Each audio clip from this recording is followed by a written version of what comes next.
जब जीव को मनुष्य शरीर में जन्म लेना होता है तो प्रकृति में वर्षा के साथ आता है, प्रकृति में वर्षा के साथ आया और फसल में मूली, गाजर, गेहूं, अन्न, इनमें वो जीव प्रवेश करता है और उसे माता पिता दोनों पाते हैं। तो सप्तम धातु वीर के रूप में परिणित होता है जीव। वो वीर कण के रूप में माता के उदर में जब प्रवेश करता है तो एक रात्रि में मां का और पिता का, दोनों का वो जो वीर मिलता है, उस रज और वीर के मिलने से एक कलल सा बनता है। 5 रात्रि व्यतीत होने के बाद एक बुदबुदा सा बनता है। 10 रात्रि व्यतीत होने के बाद एक बेर की सी आकृति होती है। फिर उसके बाद उसमें धीरे धीरे मांसपेशियां बढ़ने लगती हैं। 1 महीने में उसके सिर निकल आता है, 2 महीने में हाथ पांव अंगों का विभाग होता है, तीसरे महीने में नख, रोम, अस्थि, चर्म, स्त्री पुरुष के चिन्ह प्रकट हो जाते हैं। 4 महीने में मांसादि 7 धातुएं प्रकट हो जाती है। 5वें महीने में चेतना जागृत हो जाती है।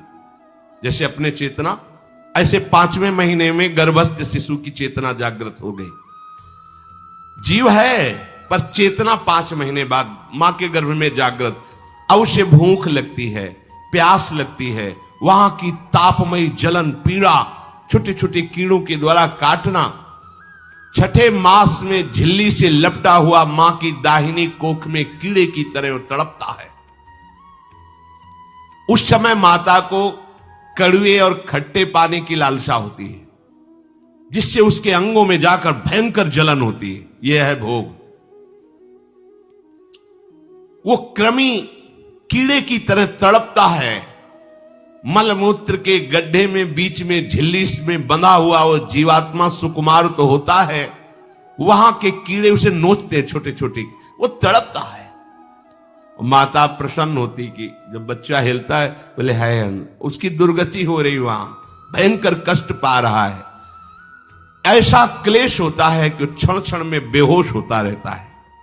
माता के खाए हुए कड़वे, तीखे, गरम, नमकीन, रूखे, खट्टे, यही पदार्थ पाने की इच्छा होती है माता, क्योंकि उसको भोग भोगना है। उसके कोमल शरीर में भयानक पीड़ा होती है जब माता ऐसे पदार्थ खाती है।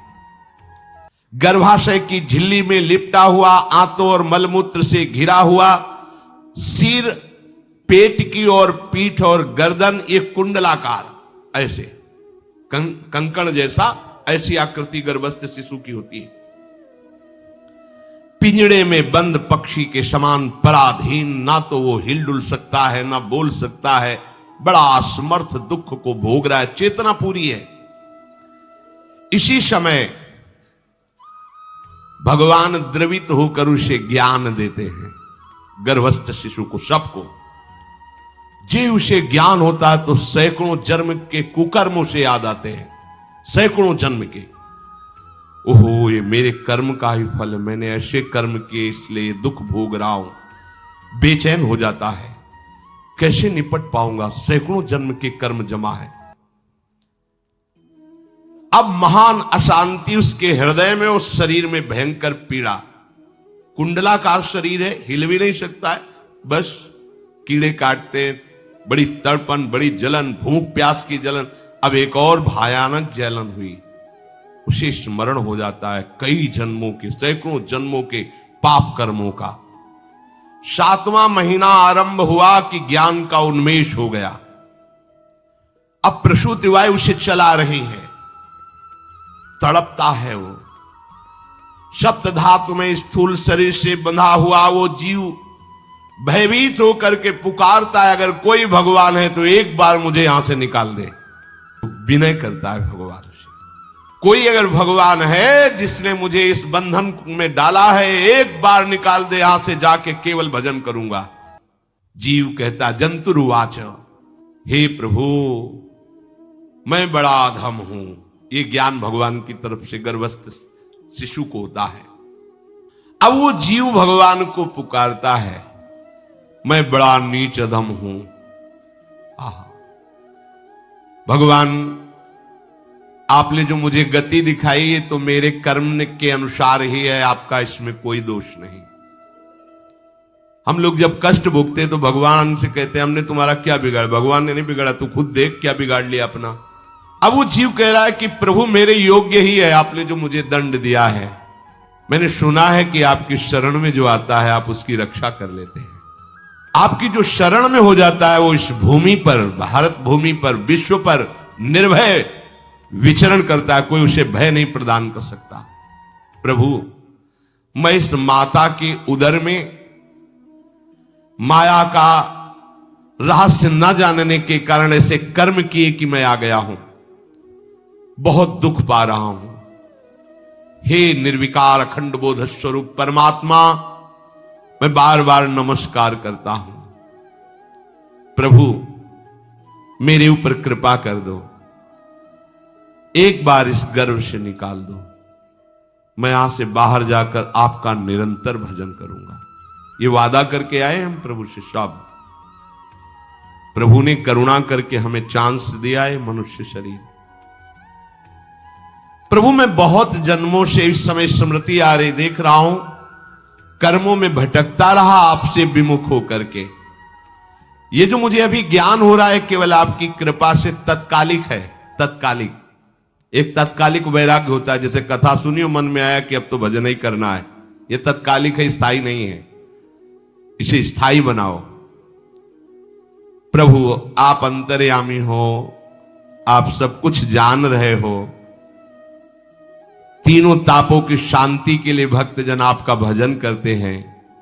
मैं देहधारी होकर जीव माता के उदर में मलमूत्र से रुधिर की झिल्ली में फंसा हुआ माता की जठराग्नि के ताप से जल रहा हूं।